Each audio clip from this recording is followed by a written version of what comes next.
My name's Stephen Scott. I'm 49-year-old. I'm the branch manager of More Handles in Kendal. I've been doing the job, been selling ironmongery for the last 23 years. I was born with a shortened optic nerve. It's now called optic nerve hypoplasia, which really reduces my from long distance and reading. It was right from birth, and it was recognised when I was about 4-year-old that I had an eyesight problem. Through primary school, etc., I would have had to wear glasses, which wasn't very good back in the 1970s.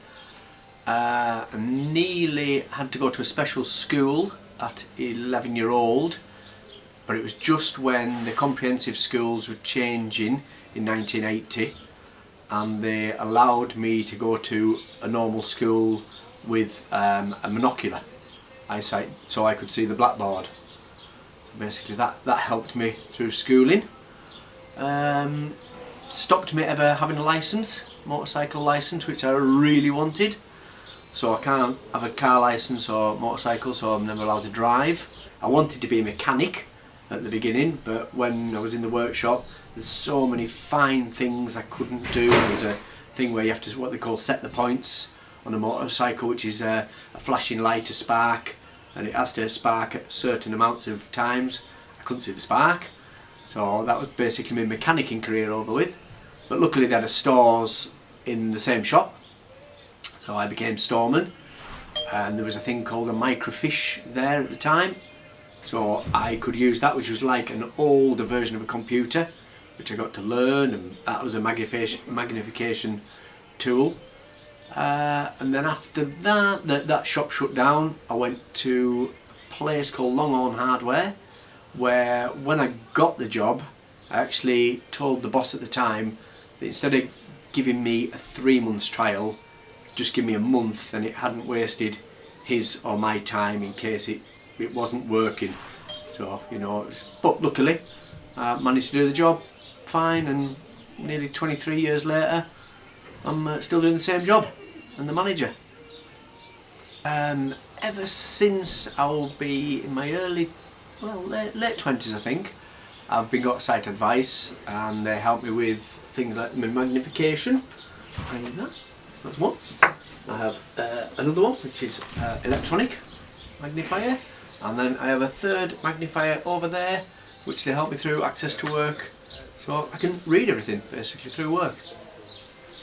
And many other things. I fill in forms in getting me registered blind back in 2007.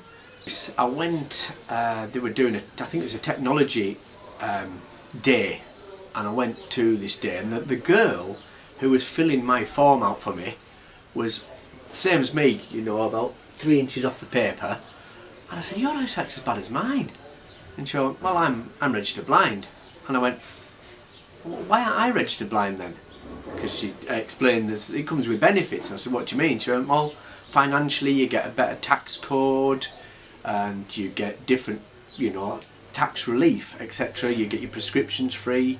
And it got me very interested, and I said, "So what do you need to do to register blind?"